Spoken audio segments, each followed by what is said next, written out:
maybe I'll just do... Hey, Brittany, from Property Mommies at propertymommies.com. How are you? I'm good, Kayla Bustos. How are you? I'm not doing very good. This market is freaking crazy, and I have a few questions. Okay.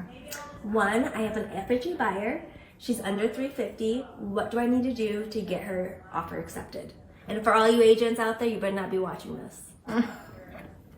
A couple tips would be to write that strong offer, include the appraisal gap, Okay. escalation clause, and if you're her agent, that's already a good one.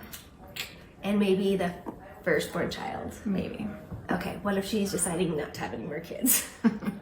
She's out of luck. Okay.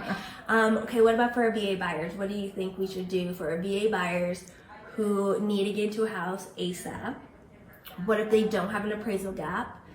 And for most people that don't know what an appraisal gap is, will you please explain that to them? I gotta cut that part out. Okay, so an appraisal gap is basically you saying if the house appraises for X amount, you're gonna bring X amount over asking price and appraised price to closing. So you're gonna pay more than what the house is worth. Yep, basically. Easy way to explain it, you walk into the car dealership to buy a $50,000 car and you buy it for $60,000. Pretty. Okay. So now with my buyer who doesn't have an appraisal gap, what do we do to make their offer stand out? One, they have you, so that's good. We door knock and we will try to find them a listing ourselves and see if we can work out a deal with the sellers. Okay. I don't know what else. That's a hard one. One other thing that we try to do is do fast closings. Fast Offer closing. a little bit more of earnest money. That's a huge one. Yeah. Not waive the inspection. We still want you guys to do an inspection, but we're not going to ask the sellers to do all these crazy things at the time of inspection, and we buy you a home warranty, so you're covered there. Now, let's go back to the home inspections.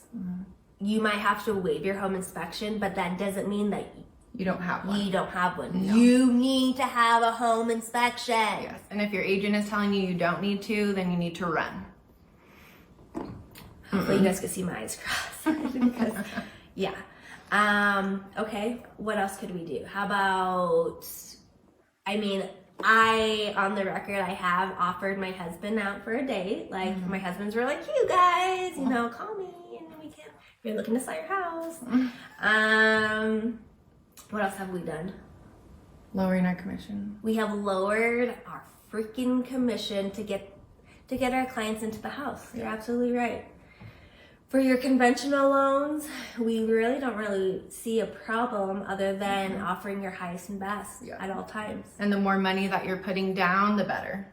Yes, because then if you're putting down past a certain amount, sometimes the appraisal can even get waived. Yeah. Per your lender, not us. Yeah. So that is something super important for people to understand. It's talk to your bank, see if you can waive that appraisal if you're putting down over 150,000, and let me know what you do for a living, so we can go ahead and get that done. What else? What are your tips for sellers in this market? Do not always go with your highest and best. No.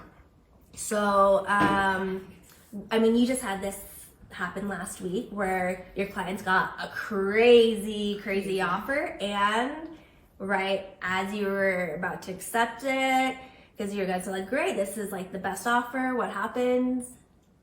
They pulled. The buyers pulled. Yeah. So your highest and best is not always No. the one that you need to go to. You want to look at the lender, type of financing, the agent, because we all know that not all agents are created equal. We also want to look at the condition of your house. Yeah. If we know there's going to be tons of repairs, we are going to try to go for one that's asking for the least amount of repairs. Right. Which, as unfortunate as it is, it might be a conventional offer as well. Because the conventional appraisals are a lot easier to get through if you have a ton of repairs versus FHA and VA. Unfortunately.